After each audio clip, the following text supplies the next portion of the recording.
Hey there, guys.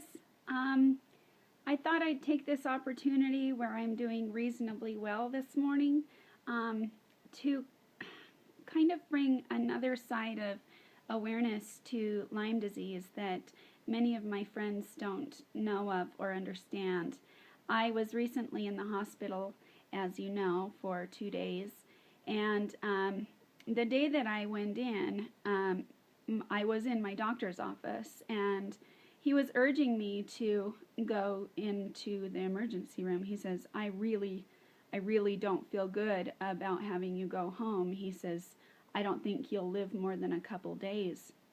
And Shailene and I tried to explain to him that I already didn't feel well, and each time I go in, not only am I treated with disbelief, but also a lot of cruelty. And when you're not feeling well, of course, you don't want to add insult to injury.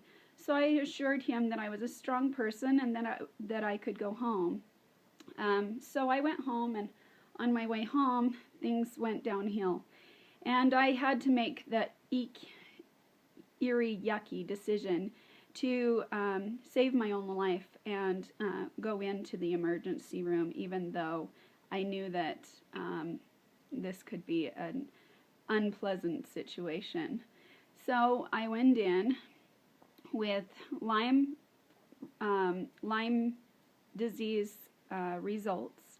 My husband stated that I could not breathe, I was seizuring, I was in and out of consciousness, and they kept me for 2 days. And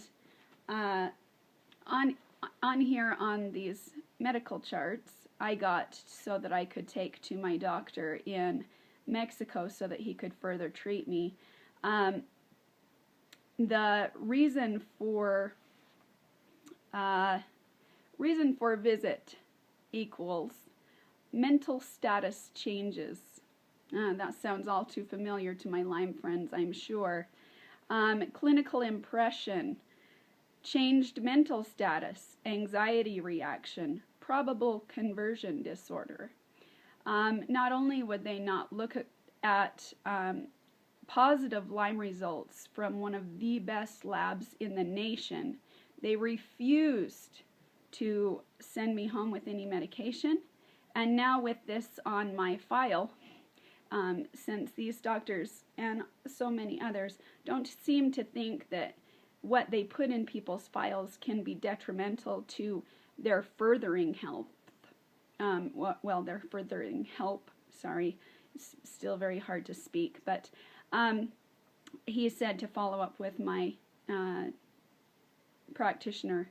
So on the way home, I stopped into my general practitioner, who now was too nervous to even refill the medications that I take.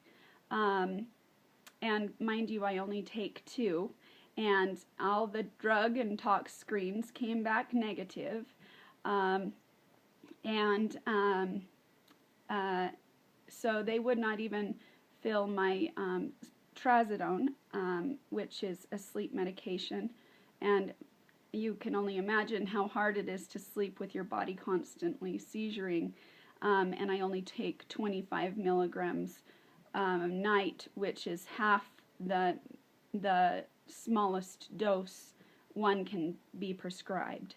So I have been very careful with my medications in hopes that one day, when I did need help, that these doctors would trust me, and it looks as though that's not going to happen. I don't mean to throw anyone under the bus. I know that being pessimistic and holding anger, and especially seeking out any kind of vengeance, would do me more harm than it could ever do them, because truly they don't care.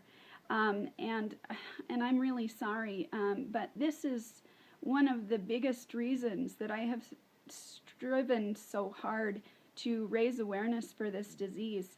People are not just not receiving help, but they're being treated with cruelty, they're being mistreated, they're being persecuted, they're being sent home without oxygen, and people like my twin sister are dying. And had my husband not been so forceful, I may have died as well. I'm going to have a great day. I sure hope you guys do too. I'm going to get down to Calzada as soon as I can, and I know I have a lot of good friends and a lot of great people pulling for me. Oh, you guys mean the world to me. And one day, when I get better, and I will find a way to pay you all back for all your kindness, even those of you who are far away. I love you guys.